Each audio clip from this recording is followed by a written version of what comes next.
Welcome in to Vol Basketball Fever, your number one source for discussions about the Vols and Lady Vols basketball programs. Subscribe to the channel so you don't miss a video, and check in every week for new episodes of the show, video breakdowns, and more. Now, on with the episode. Hello everyone, and welcome in to another episode of the Vol Basketball Fever podcast.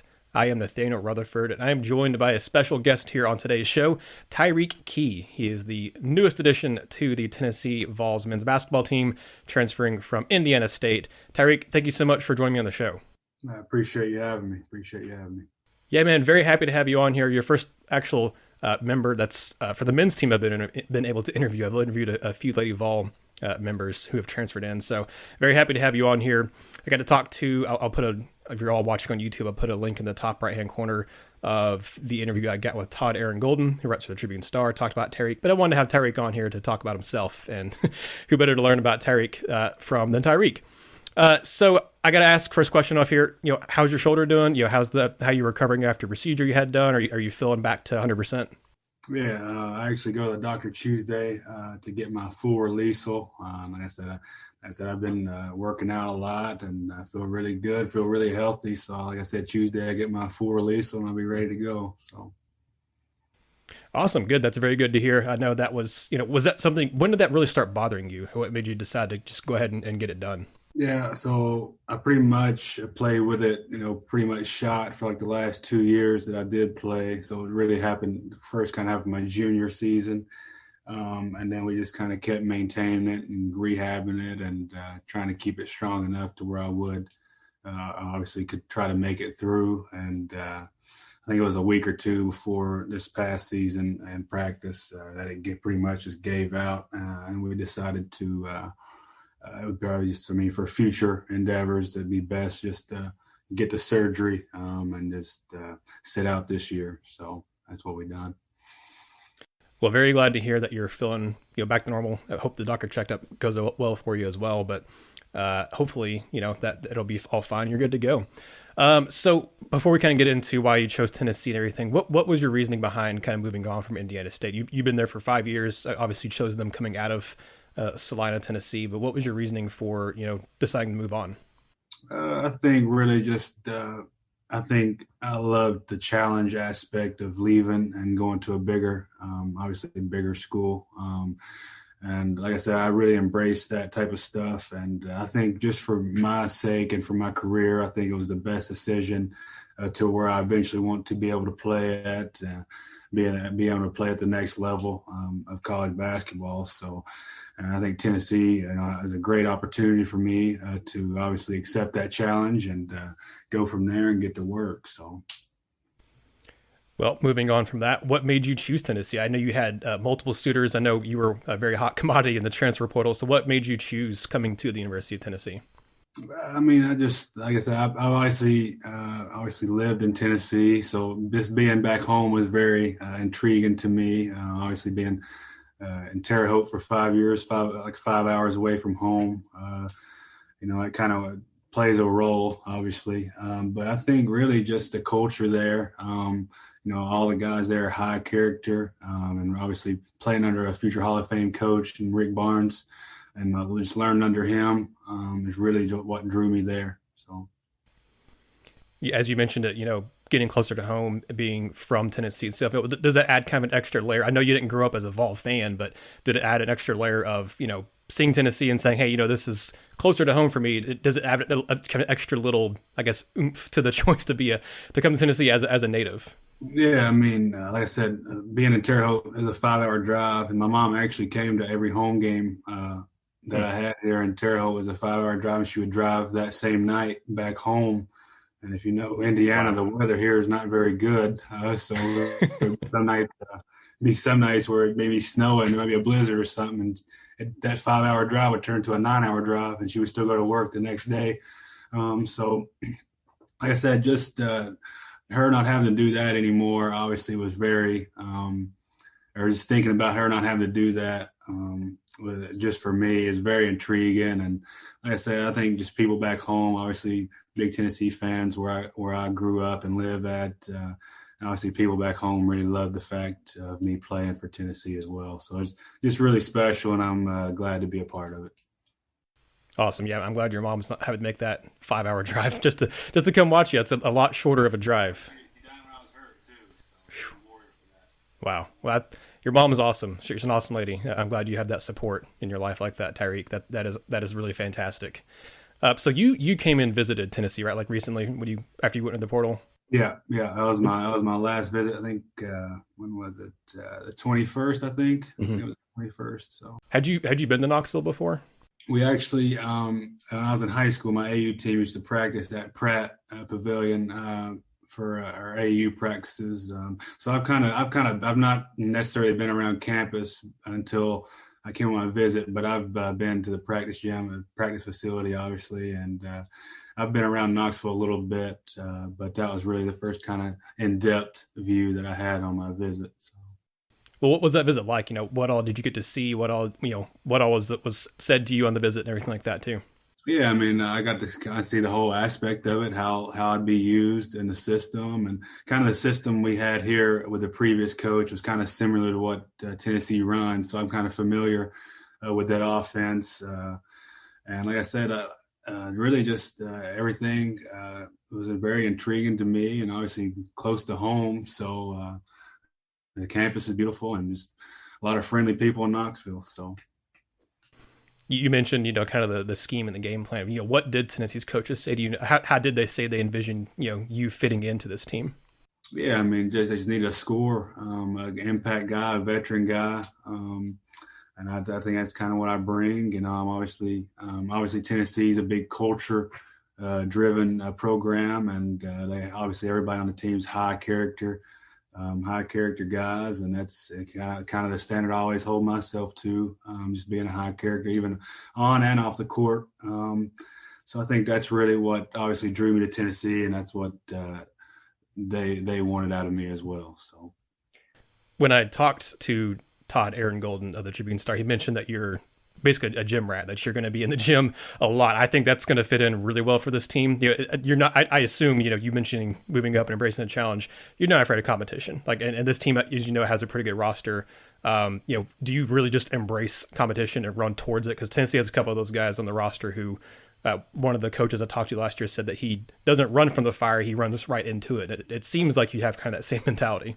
yeah, I mean, I wouldn't have even put my name in the portal if I wouldn't wanted to embrace the challenge. And so, like I said, that's why I chose Tennessee. Like I said, obviously got a bunch of great players on the team, and like I said, I want to embrace the challenge every day. And like I said, I go to the gym. I'm in the gym all the time, working hard. I'm kind of a high achiever type of person, so. And that's just like kind of always a standard I've held myself to, and that's obviously coming from a small town, being a small town kid. That's what I've always kind of had to hold myself to kind of prove myself and kind of have that chip on my shoulder. So that's just kind of always the kind of mindset and mentality that I've had. Just I like to call it the walk-on mentality. Kind of always working hard, even when success is there. Just always having that kind of mentality to keep going, keep pushing, even if you are having success, and just going to the flow with that. So. Yeah, I like that the walk on mentality. I like that a lot. I think again, I think you're fitting very well at Tennessee's culture with the work ethic you have. You mentioned Tennessee, telling you that wanted to score, wanted a veteran guy to go to some of your game, on the court. I've watched a few highlights of yours and talking to Todd too. It seems like very adept at drawing fouls, very pretty good at finishing around the rim. How would you describe your game? What do you think your strengths are on the court? Yeah, like you said, I think that's kind of a skill that goes overlooked is drawing fouls, getting to the free throw line. But I think that's something that I can really bring. I think I'm kind of a bigger guard for my size or for my position.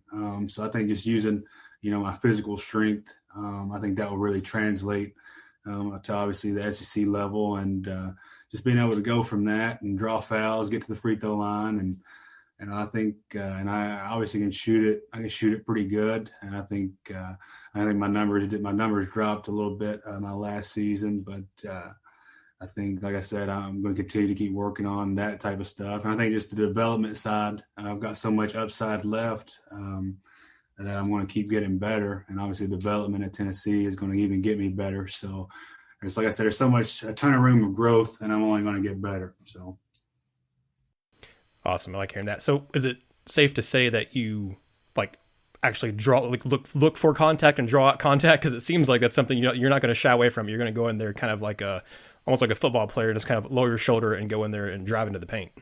oh yeah, that's something that I would say I look forward to. Like, that's what I do with my game. I'm not really afraid to kind of risk it all or put my body on the line for that type of stuff. That's kind of something I've always, like I said, that's kind of the mentality I always try to, I said, outwork or kind of do that type of stuff, out physical people. And like I said, being from a small town and kind of have that type of mentality. So. Before I kind of ask, this is kind of transitioning, I guess, to off the court stuff here. But when you made that decision to come to Tennessee and you told your mom or told your family, what was their reaction like?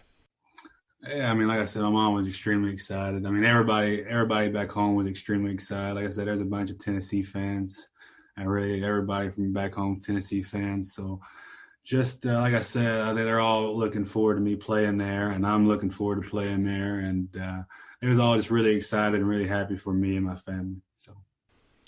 Awesome. Kind of the last question here, Tyreke, and I really appreciate you taking time to do this.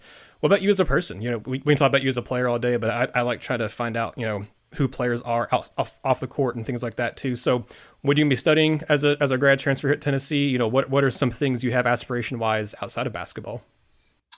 So I actually I got my bachelor's degree in sports management, and I actually will finish my master's here Mm-hmm. online in sports management this summer. Then I'll work on another master's when I get to Tennessee. So I'll be pretty educated, I would say.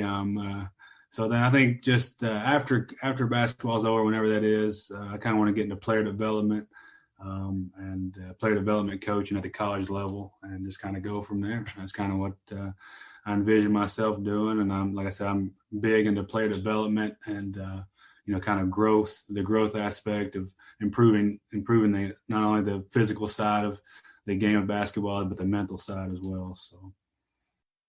Well, that's really cool to hear. I think it's one of the other players I talked to recently talked a lot about the mental side of the game too, and I think that's something that gets overlooked a lot by fans, and like me even being in media when I was, and now as a fan, like I really started to really click home, I guess, during the pandemic, how big the mental aspect is of the game. So I think that is huge, and I'm glad that that's something you want to focus on and kind of bring attention to, because you all as players aren't just like video game characters. You're not just people that go out there and have these skill ratings and do what you do. It's a big mental thing. So I think that's really cool that you're focusing on that. Yeah. Like you said, it's really overlooked, and like I said, I think that's something that obviously is starting to come around more because obviously the COVID happened and stuff like that. But yeah, something that definitely goes overlooked for athletes. Well, Tariq, before I get you out here, is there anything else you want Vol fans to know? Anything as a person, as a player, that you want to let them know, that just anything else we haven't talked about here on the show? I mean, I would just, like I said, I'm just kind of a hard worker. I'm kind of a really easygoing guy. Pretty simple. Like I said, pretty simple guy. Honestly, I don't do much. I'm not really into the social scene. I just kind of go about my business, work hard, and that's kind of, like I said, just kind of mentality I always had. I'm about the right stuff, do the right stuff, hold myself to a high standard for my family, my community, friends back home. And that's just like the process I've always had. So. Well, Tariq, it's been fantastic having you on here. Really, really appreciate it. Again, I think you're going to fit in really well, and hopefully you like your time in Knoxville. And hopefully, I'm sure you're going to love playing in front of 19, 20,000 fans in some of the home games. That's going to be really huge. I know you've probably played in some big venues, when you all have traveled to away games for other schools, but I don't know. I guess have you ever played in front of a huge crowd like that? Yeah, I mean, I've played in. Obviously, I played in the Yum Center. I played in Louisville. Played in at Dayton. That was pretty wild. I played at IU my freshman year. Yeah, I've played in some pretty big venues. Obviously, Tennessee is going to be obviously playing on the team side, home side. Obviously, will be way different. But I'm really looking forward to it and really excited about playing there. So. Well, awesome, man. It's been great having you on here. Again, y'all, Vol fans, I think you're really going to like Tyreke, seeing him on the court, but also as a person, as he's mentioned, being a native Tennessee and pretty humble guy as well. But Tyreke, thank you again for joining me on the show here on Vol Basketball Fever. For all the listeners and watchers out there, if you're on YouTube, subscribe while you're here, like this video, share it around, and get to know the newest Vol on the team. And if you're listening to the podcast, thank you so much for listening there. And if you haven't subscribe there too. But thank you so much, Tyreke. For all you Vol fans out there, look out for another episode later on this week. I'm Nathanael Rutherford, and this has been another episode of the Vol Basketball Fever podcast. Thank you for watching Vol Basketball Fever. Give this video a like and subscribe to the channel while you're here. We appreciate all your support, and the show wouldn't be possible without Vol fans like you. Thank you.